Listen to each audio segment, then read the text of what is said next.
Thomas Mapfumo obuda panguva ino yachinokwa kunzi mukomana panguva ino aramba kuitiswa nezvigananda, panguva ino aramba kutengesa kuita sellout sezviri kuonekwa zviri kuitwa neveruzhinji. Zvatiri kuonekwa kuti zviri kugonekwa nevakawanda panguva ino. Thomas Mapfumo anyatsoratidza kuti ndiye ari kunyatsozvigona, oramba mabribes, oramba kuuya achitengewa, uye achiti ini ndinoita zvido zvevanhu, handiiti zvido zveepati kana mapolitical movements. Ndisapinda mashoko anobuda nyokwa panguva ino ari nyatsoratidza kuti panguva ino hazvina kumira zvakanaka. Mapfumo panguva ino otoshamisa even vana Chivhayo. It was subscribe or like on the bell icon. President Anton 30 panguva ino anodanyira achiti for the second time Dr. Thomas Mapfumo is rejected dirty money from Chivhayo.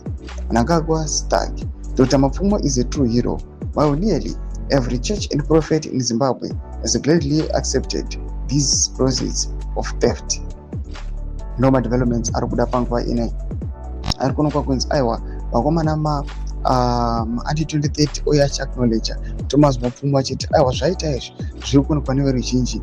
Anouya achiramba this gift after taona kuti Chivhayo anouya achimuofa $1 million panguva ino achionekwa kunzi ngauye apefome wedding yaja praiser. Panguva ino unoonekwa kunzi the total package yazosvika kune 1.5 million.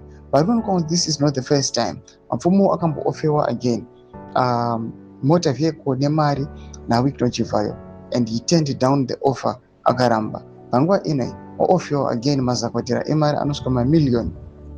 In the society yatiri kuona kuti mune vanhu vari kustruggle, muri kuonekwa kuti ma-institutions they are collapsing, muri kuonekwa kuti if the very constitution of the country panguva ino it is being attacked.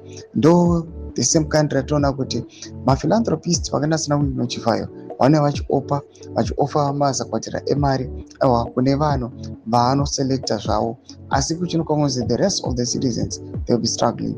Comment section medu dzofukura imi muri kudiwa pamusoro pechitiko ichi. Subscribe or like, punch on the bell icon.